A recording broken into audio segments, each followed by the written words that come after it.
गणनायकाय गणदैवताय गणाध्यक्षाय धीमहि गुणशरीराय गुणमण्डिताय गुणेशानाय धीमहि गुणातीताय गुणाधीशाय गुणप्रविष्टाय धीमहि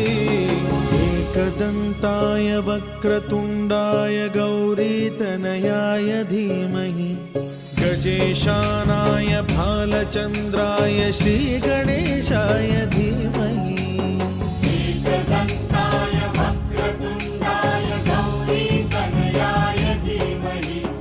गजेशानाय भालचन्द्राय श्रीगणेशाय धीमहि गानचतुराय गानप्राणाय गानान्तरात्मने गानोत्सुकाय गानमत्ताय गानोत्सुकमनसे गुरुपूजिताय गुरुदैवताय गुरुकुलस्थायिने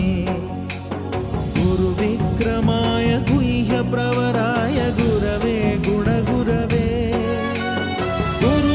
गुरुदैत्यकलक्षेत्रे गुरुधर्मसदाराध्याय गुरुपुत्र परित्रात्रे गुरुपाखण्डखण्डकाय गीतसाराय गीततत्त्वाय गीतगोत्राय धीमहि गूढगुल्फाय गन्धमत्ताय गोजयप्रदाय धीमहि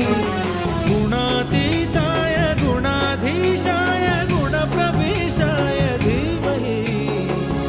एकदन्ताय वक्रतुण्डाय गौरीतनयाय धीमहि गजेशानाय भालचन्द्राय श्रीगणेशाय